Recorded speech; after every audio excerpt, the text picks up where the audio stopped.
हाँ जी, how are you doing? कैसे हैं आप सब? आज हम स्टार्ट करने वाले हैं अपना चैप्टर नंबर 3 जो कि है अकाउंटिंग प्रिंसिपल्स। और ये प्रिंसिपल्स ही आपको पूरे अकाउंट्स में हेल्प करेंगे कि किस बेसिस पे आपको अकाउंटिंग करनी है, क्या क्या अजम्पशंस लेनी है, क्या वो रूल्स होने वाले हैं जो आप अकाउंटिंग में फॉलो करने वाले हैं। तो एक ओवरव्यू ले लेते हैं इस चैप्टर का, इसमें आप क्या क्या रीड करने वाले हैं। सबसे पहले हम बात करेंगे मीनिंग की, अकाउंटिंग प्रिंसिपल्स के मतलब के बारे में बात करेंगे। उसके बाद हम बात करेंगे कैरेक्टरिस्टिक्स की, फीचर्स की, ठीक है, एंड क्या जरूरत है, क्या नीड है हमारे अकाउंटिंग प्रिंसिपल्स की। एंड लास्ट में हम बात करने वाले हैं काइंड्स की। काइंड मतलब दो टाइप्स की अगर हम बात करते हैं तो हमारे अकाउंटिंग प्रिंसिपल्स होते हैं, कुछ को बोलते हैं हम कंसेप्ट या फिर अजम्पशन, और कुछ होती है हमारी कन्वेंशन। अगर मैं कंसेप्ट और अजम्पशंस की बात करता हूं तो ओवरऑल 11 हमारे पास अजम्पशन है, जिसमें से 3 है हमारी as per accounting standard number 1 और अदर हो जाती है हमारी 8। तो हम सारे की सारी करने वाले हैं। एंड कन्वेंशन की बात करते हैं तो हमारी 3 कन्वेंशन है, यानी अगर मैं बोलूं तो 14 different terminologies plus set guidelines के बारे में आप पढ़ने वाले हैं। पहले बात कर लेते हैं इसके मीनिंग की। अकाउंटिंग प्रिंसिपल्स होते क्या है, देखिएगा मीनिंग की बात अगर हम करते हैं तो कह रहे अकाउंटिंग स्टेटमेंट्स, अगर हम बात करें जो हम अकाउंटिंग स्टेटमेंट बनाएंगे, ये क्या डिस्क्लोज करती है? Profitability and solvency of the business. Balance sheet से हमें सोल्वेंसी के बारे में पता चलता है कि हमारा बिजनेस सोल्वेंट है या नहीं है, ठीक है। एंड आज का जो हमारा बिजनेस है ना, खाली हमारे लिए नहीं, यानी एज ओनर या एज ए प्रोप्राइटर उनकी जरूरतें पूरी नहीं कर रहा, प्लस कुछ हमारी इंटरेस्टेड पार्टीज भी होती है, जिससे हम इन्वेस्टर्स, क्रेडिटर्स, गवर्नमेंट भी इन्वॉल्व होती है। तो कह रहा है कि accounting statement disclose profitability and solvency of the business, ठीक है, which are needed by various parties, like हमारे खुद की बात कर लेते हैं, प्रोप्राइटर की, क्रेडिटर्स की, इन्वेस्टर्स की, गवर्नमेंट की, बैंक्स की, एक्सेट्रा। सो अब जरूरी क्यों है accounting principle? So it is necessary that such statement should be prepared. ये जो स्टेटमेंट है, अकाउंटिंग स्टेटमेंट, ये प्रिपेयर हो किसी स्टैंडर्ड लैंग्वेज पे, स्टैंडर्ड रूल्स पे। ऑब्वियसली सब अलग अलग बनाएंगे तो मजा ही नहीं आएगा ना, कैसे रीडेबल बना पाएंगे, अंडरस्टैंडेबल बना पाएंगे? तो उन रूल्स को ही हम बोलते हैं गैप, जिसे हम बोलते हैं जनरली एक्सेप्टेड अकाउंटिंग प्रिंसिपल्स। एक बार समझ में? हाँ जी। तो अब बात करते हैं हम इसकी कैरेक्टरिस्टिक्स की। क्या मेजर कैरेक्टरिस्टिक्स या मैं बोल सकता हूं फीचर्स हो सकते हैं हमारे अकाउंटिंग प्रिंसिपल्स के, ठीक है।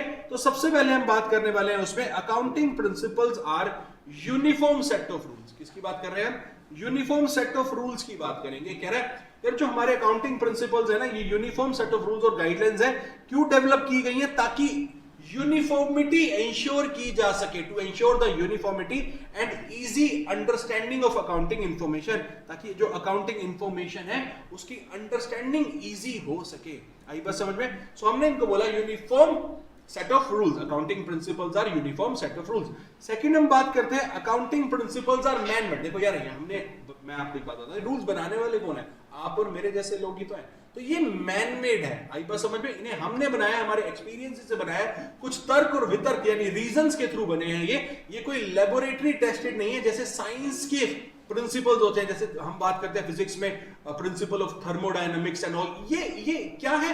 ये हर जगह ऑल ओवर वर्ल्ड में सेम है। बट अगर हम अकाउंटिंग प्रिंसिपल्स की बात करें तो यहां पे हम बात करते हैं इनकी यूनिवर्सल एक्सेप्टेंस या यूनिवर्सल एप्लीकेबिलिटी नहीं है, जैसे कि जो कि प्रिंसिपल्स ऑफ साइंस या फिजिक्स की मैं बात करता हूं या केमिस्ट्री की बात करता हूं उनकी होती हैं, ठीक है। तो कह रहा है these principles are man made and derived from the experiences and reasons of humans. हमारी तो बनाई गई हैं, they are not laboratory tested, ये लेबोरेटरी टेस्टेड नहीं है, हैंस लैक करती हैं ये यूनिवर्सल एप्लीकेबिलिटी पे, ठीक है, just like principle of physics etcetera. हम थर्ड पॉइंट की बात करते हैं। कह रहे हैं अकाउंटिंग प्रिंसिपल्स फ्लेक्सिबल है। ऑब्वियसली फ्लेक्सिबल है, रिजिड नहीं है, इसका मतलब ये चेंज हो सकती है as per the changing requirement या changing needs of the business. Government की पॉलिसीज भी चेंज होती हैं टाइम के साथ साथ, जो रिक्वायरमेंट्स आती हैं उसके अकॉर्डिंग हम अपने अकाउंटिंग प्रिंसिपल्स को चेंज कर सकते हैं। These principles are not rigid but flexible. They are bound to change with the time in response to change in business requirements हो सकता है, government policies हो सकता है, etc. And last हम बात करते हैं, accounting principles are generally accepted. हमने तो ऑलरेडी बोला ही है ना, गैप नाम ही इनका जनरली एक्सेप्टेड अकाउंटिंग प्रिंसिपल। पर ये जनरली एक्सेप्टेड कब होंगे? जब ये 3 क्राइटेरिया को फुलफिल करेंगे। वो 3 क्राइटेरिया क्या है? First is relevance, second objectivity and third feasibility. Relevance मतलब यार जो प्रिंसिपल्स हैं वो यूजर के लिए रेलिवेंट भी तो होने चाहिए। Principle is relevant if it results into information that is useful for the user. जो इंफॉर्मेशन हमें उससे मिल रही है वो यूजर के लिए यूजफुल भी है। सेकंड हम बात करते हैं ऑब्जेक्टिविटी। ऑब्जेक्टिविटी मतलब जो ये इंफॉर्मेशन फर्निश कर रहा है उसकी पर्सनल बायसनेस ना हो उसमें, मतलब कुछ पर्सनल एजेंडाज ना लेके बैठा हो फर्निश करते टाइम इंफॉर्मेशन। कह रहा है principle is objective, it is free from personal bias of the person who is furnishing the information. And last बात करते हैं फिजिबिलिटी की कि वो कितने फिजिबल हैं। कह रहा है ये फिजिबल तब होंगे जब कुछ अनड्यू कॉम्प्लेक्सिटी नहीं होगी उनके अंदर या एक्स्ट्रा कॉस्ट का बर्डन नहीं आएगा। कह रहा है principle is feasible if it does not involve undue cost या कॉम्प्लेक्सिटी। एक बात समझ में